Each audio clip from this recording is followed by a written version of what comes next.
On today's show, we got new faces and new places. Let's talk about the Brooklyn Nets, the Cleveland Cavaliers, the Atlanta Hawks, and the Los Angeles Lakers. And of course, play on today's Locked On NBA. Let's go. You are Locked On NBA, your daily NBA podcast. Part of the Locked On Podcast Network, your team every day. And welcome. You are Locked On to the NBA. My name is Nick Angstadt, host of the Locked On Mavericks podcast. Thanks for making Locked On NBA your first listen every day. We are free and available on all platforms, including YouTube. But the best way you can help us grow the show, grow the channel, is to comment anything below. Let us know, which team are you most interested to see in the entire NBA? The entire NBA. Which team are you most interested to see in the regular season? Let us know in the comments. And joining me, as always, on a Thursday, host of Locked On Bulls. What you got for me, Pat the Designer? I don't feel as bad about the Bulls' three-point shooting last year after watching the Lakers. It can get worse. It can get worse. On today's show, we're getting into a couple of the big names that have changed. We got to see the Brooklyn Nets play against the Milwaukee Bucks in preseason. Yeah. We got to see the Cavs versus the Hawks. I watched that game. I want to talk about that and some of the things I saw with the guard backcourts that we got to see. Then the Lakers played against the Timberwolves without Gobert, but LeBron and AD with the new cast around them. What do they look like? Let's hear some thoughts. And then we'll play with Count It Up with some of the most interesting, fun things in the NBA. I got one about James Harden. I got one about anime. I got one about Victor Wembanyama. So stick around until anime one. Stick around until a little bit later. The Brooklyn Nets. Let's start with them today. Because we got to watch the Brooklyn Nets. They played some pretty good minutes, about 30 minutes each of them. Against the Milwaukee Bucks. We got to see him against Giannis, Drew Holiday, Chris Middleton still not playing for the Bucks. He said he had just introduced ball handling the other day to his rehab stint, so that maybe tells you how close he is to coming back. But we got to see Ben Simmons with this big three, and it was the first time I had seen them together.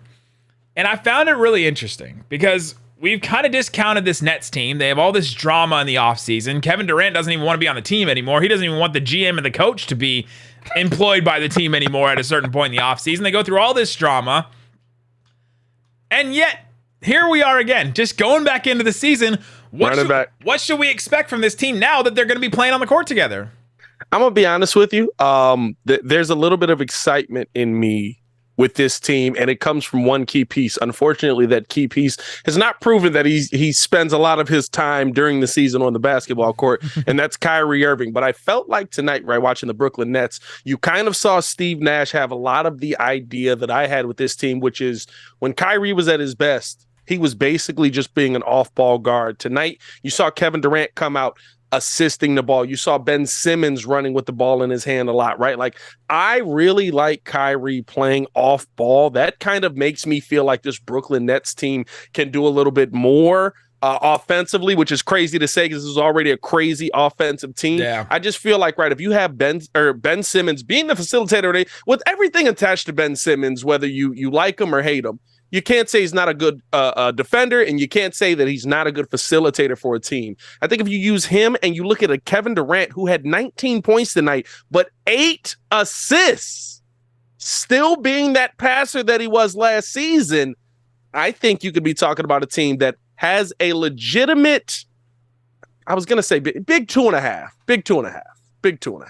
I'm not going to go big 3 because we all saw that Ben Simmons jump shot as he was walking off of the court and had missed everything. I mean, like, come on. Like, it's tough to call him a 3 when his game is semi-limited. But I do like what I saw from the Brooklyn Nets team, especially even the bench keeping the Bucks, who ran their starters till the very last minute of the game. Yeah, they did. And still beat them by 10.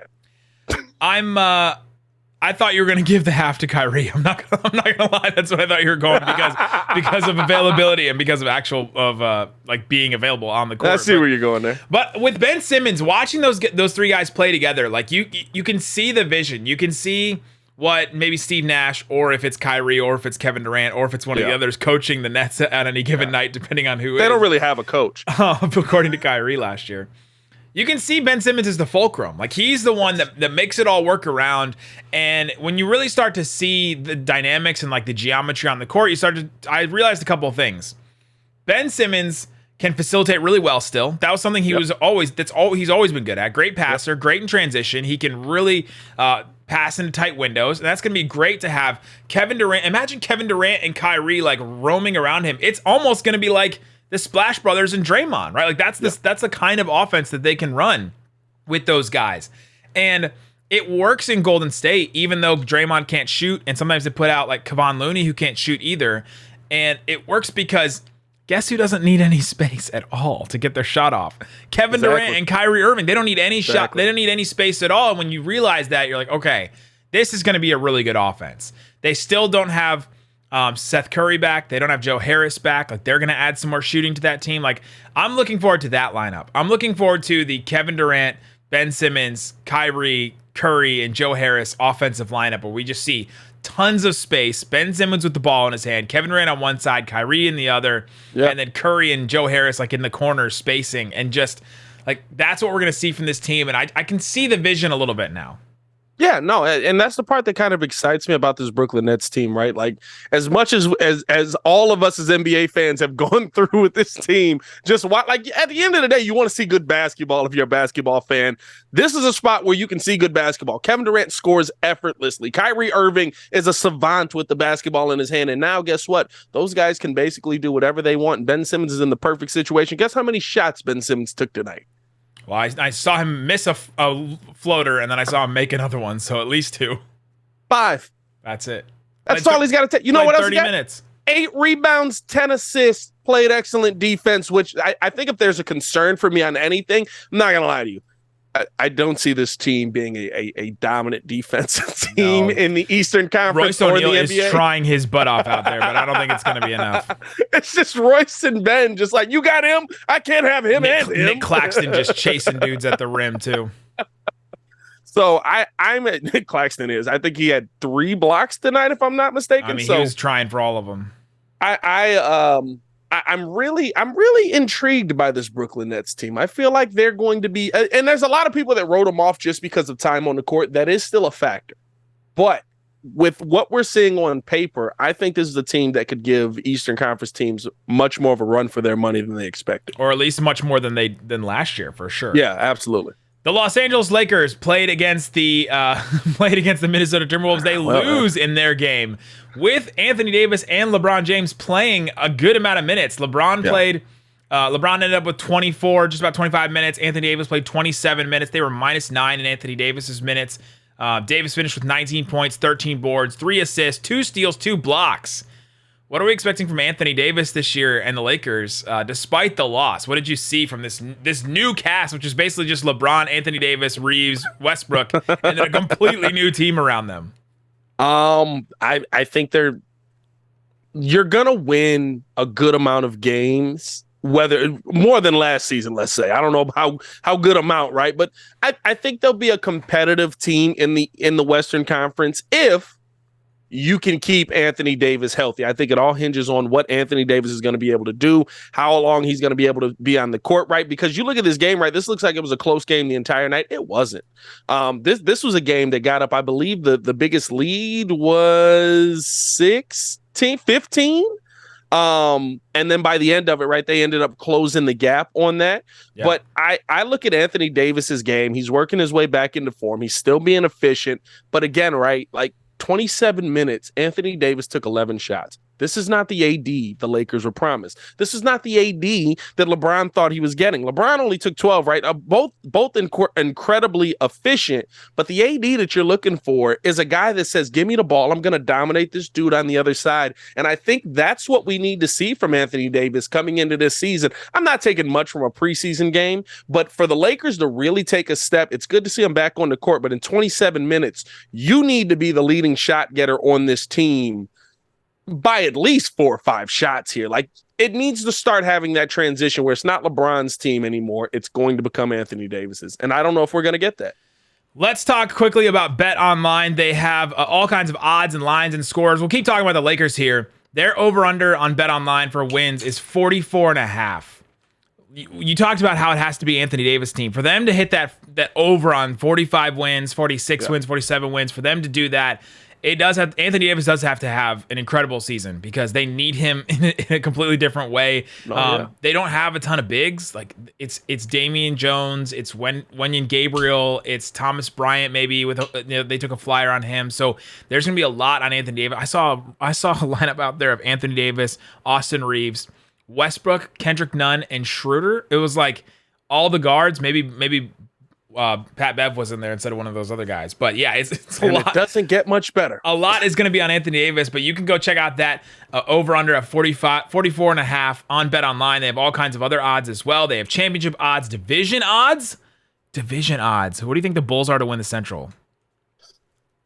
To win the Central? Plus 750 for the Bulls. The Bucks obviously are minus 260 on that one, but go check it out. It's BetOnline where the game starts. It's a lot.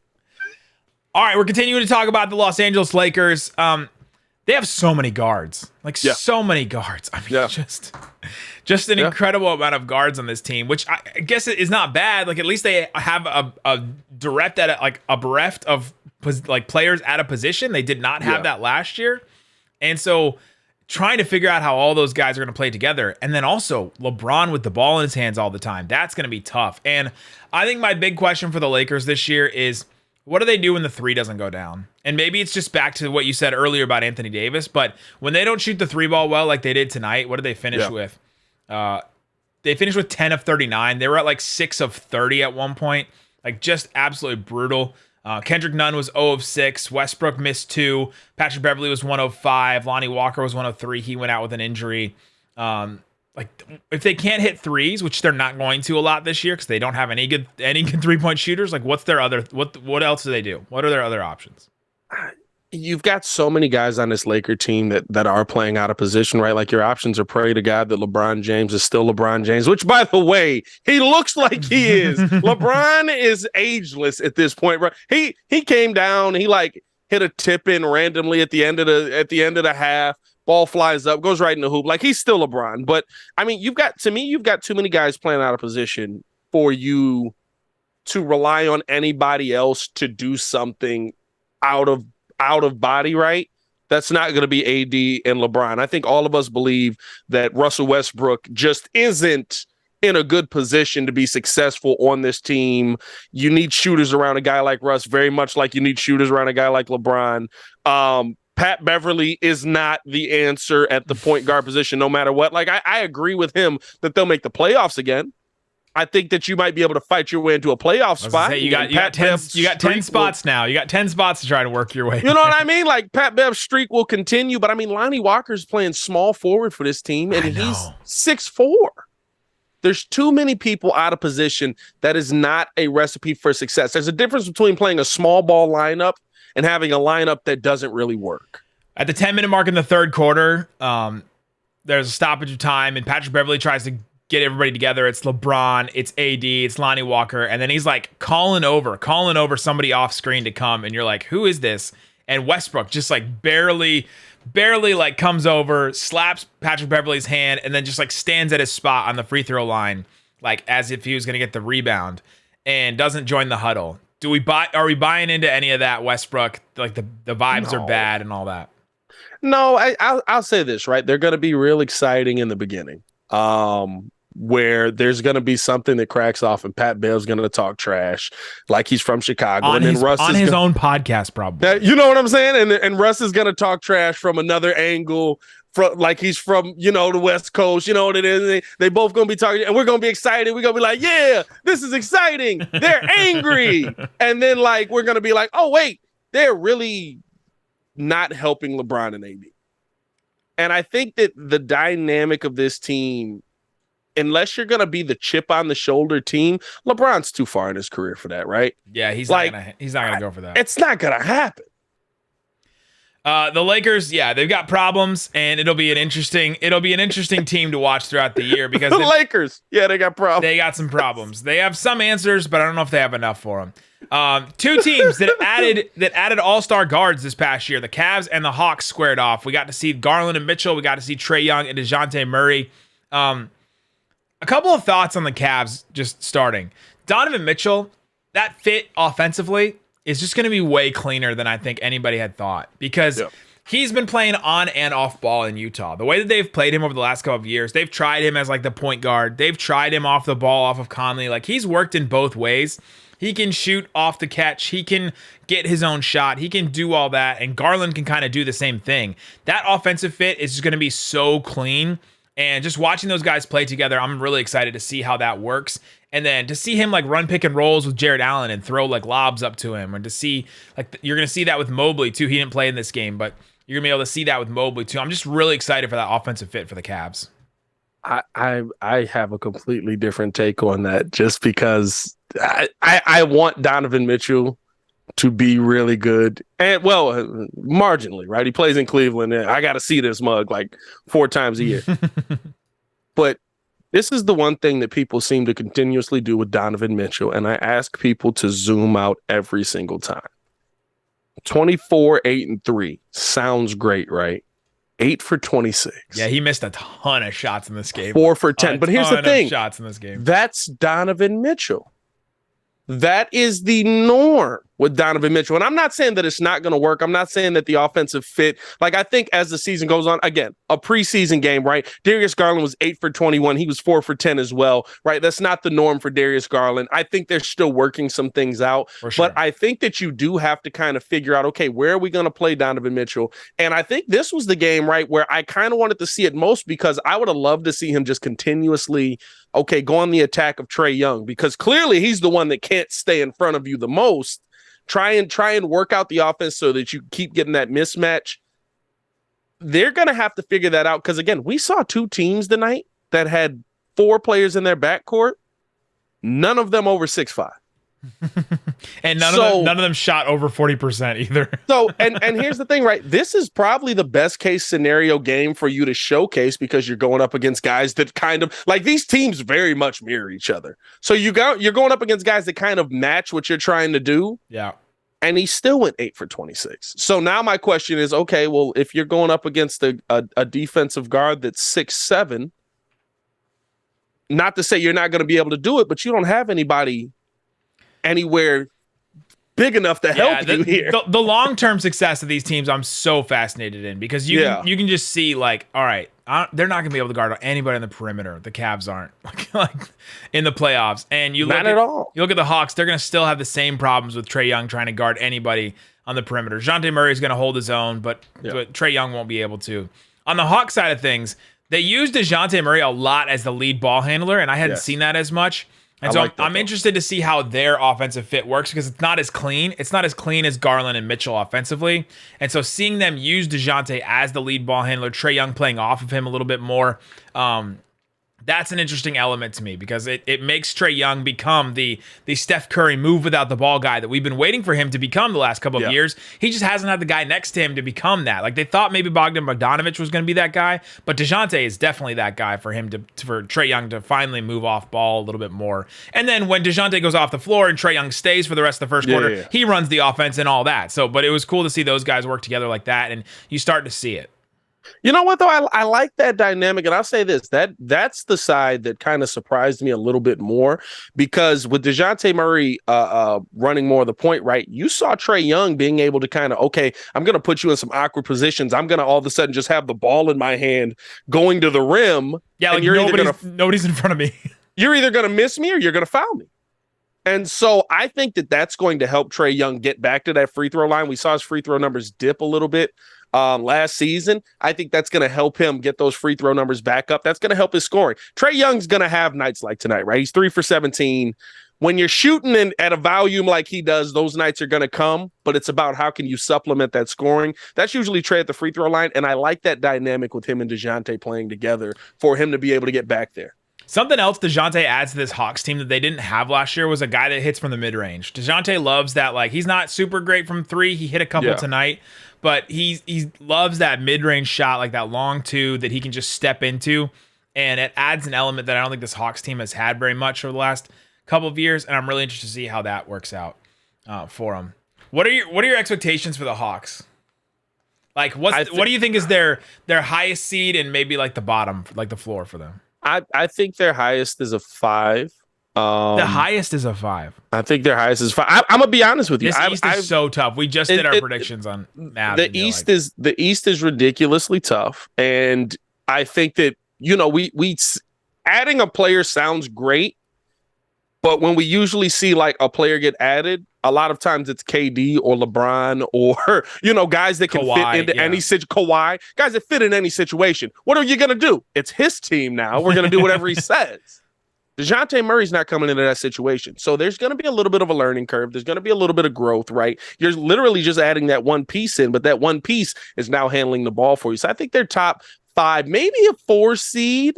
But I think this Atlanta team could go through a couple of bumps, and you could see them as low as probably a 6 or 7 seed in the Eastern Conference. I mean, like we said, the East is ridiculously tough this season, and you're also basing a lot of this on the health of now your big men down low. What's John Collins going to give you? What's Clint Capella going to give you? Right? With such a small backcourt, the front court now becomes so incredibly important to have those main pieces in there.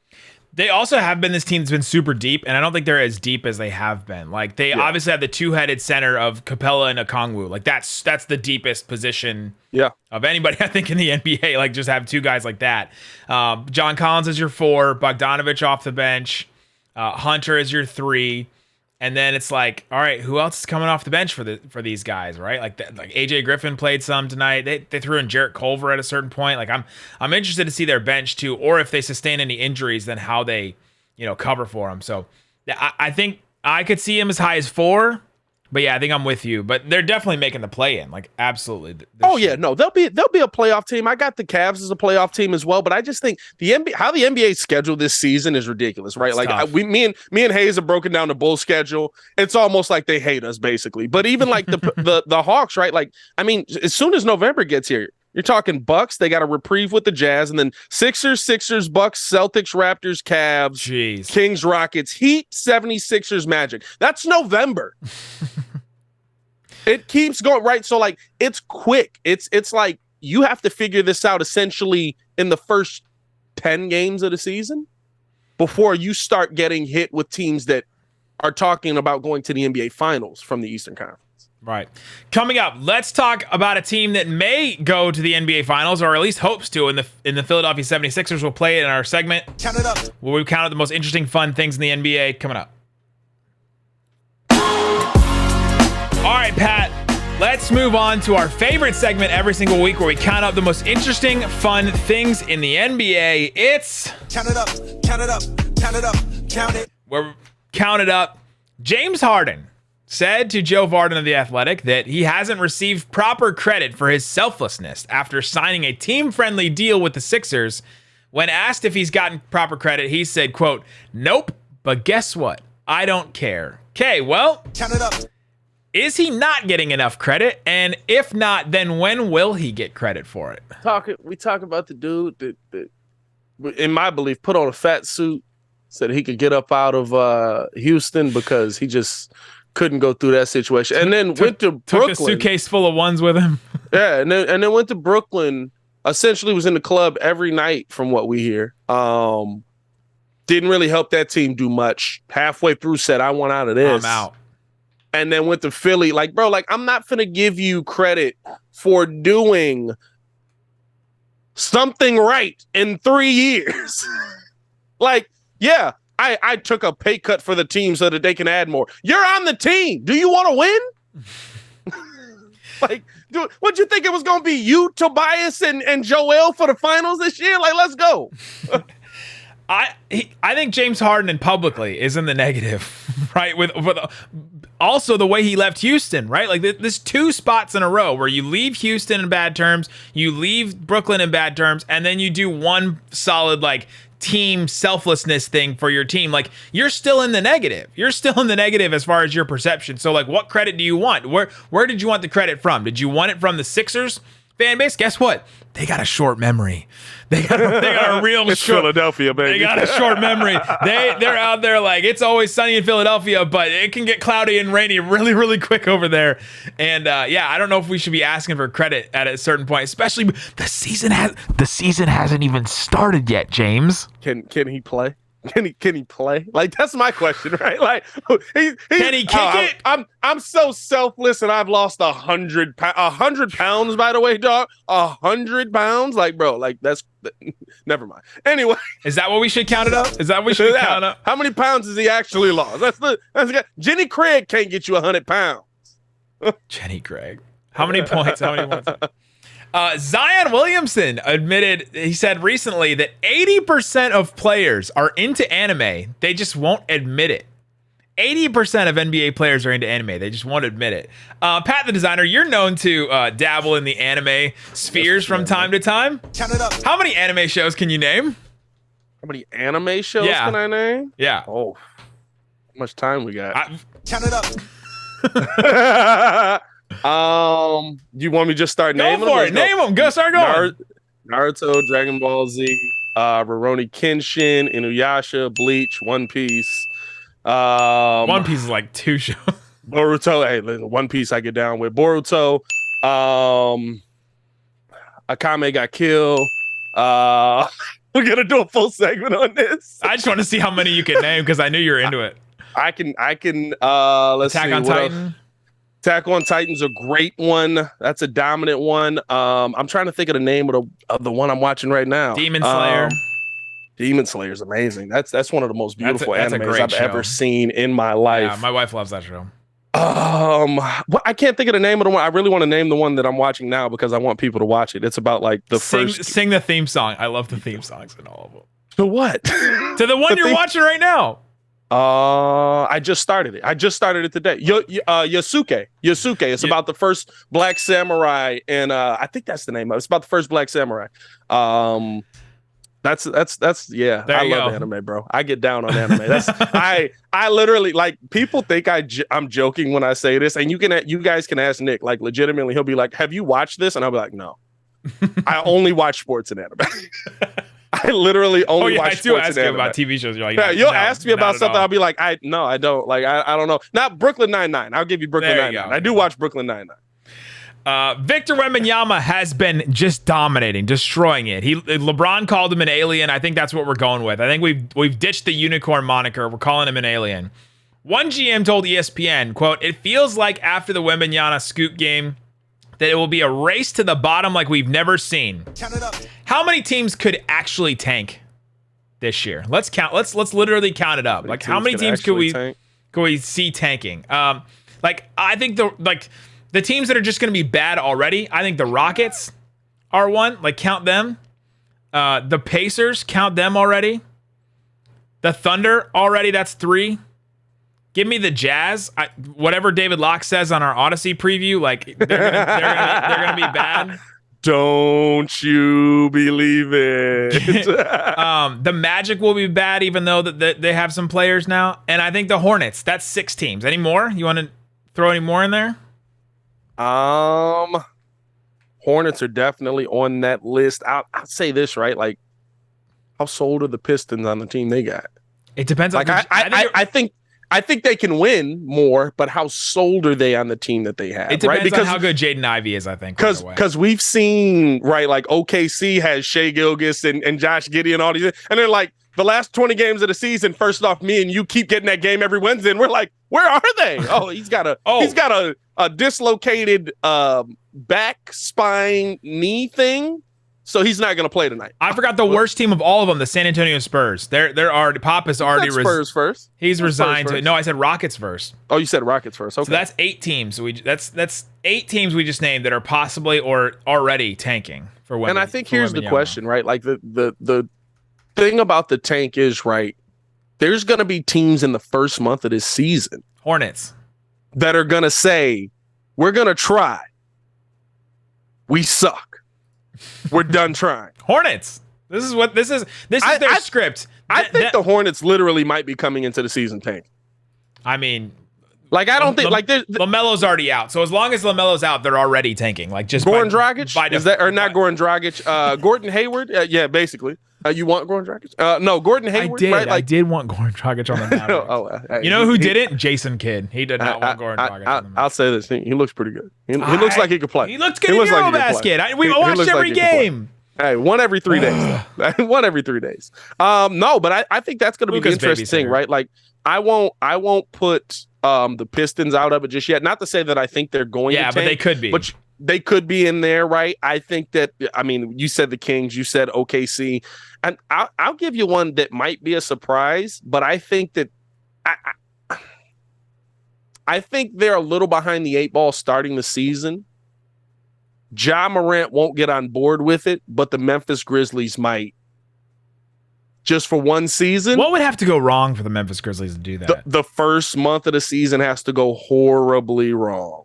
I'm not saying that I predict Jaren Jackson's already out. Like, I think Jackson being out is massive. Would Desmond Bain have to just would they have to lose Desmond Bain in an airport somewhere? Like, you just can't find him.